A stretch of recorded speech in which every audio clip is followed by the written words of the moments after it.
But 99% you have to do Hey, okay. I want to you there.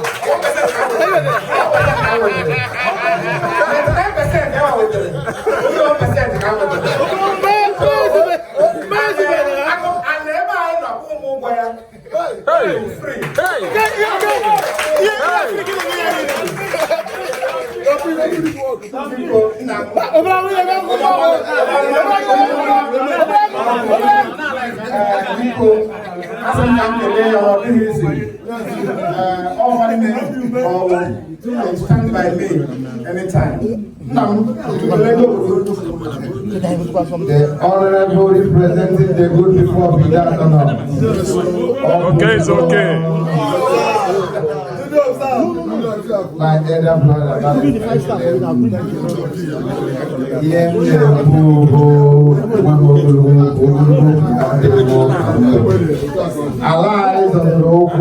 honorable local government,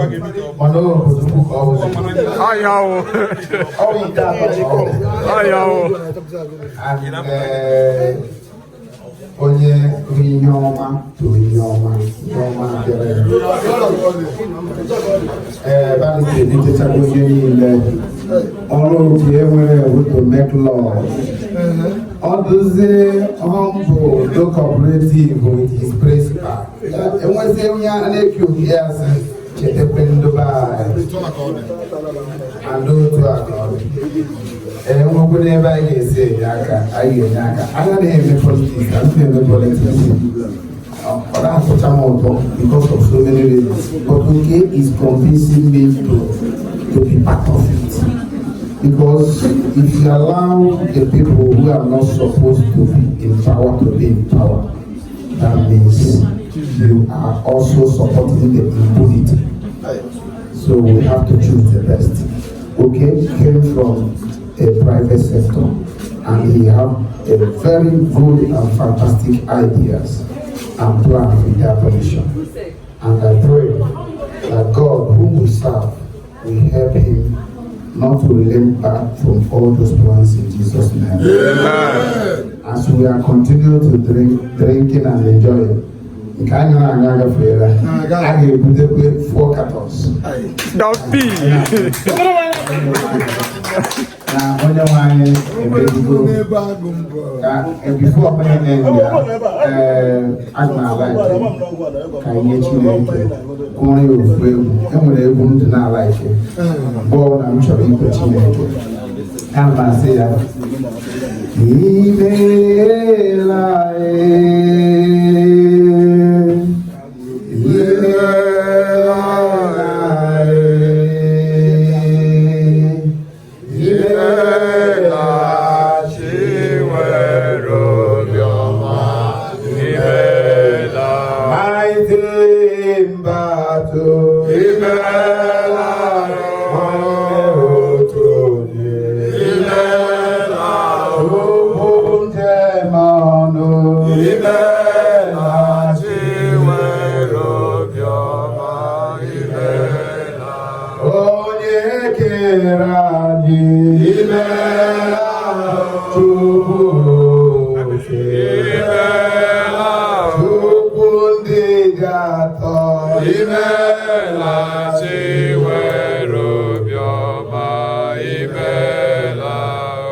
everybody here with the precious blood of Jesus. As we come here today, we shall go safely in the mighty name of Jesus. Amen. Our testimony shall start from today in the mighty name of Jesus. Okay is okay. Okechukwu,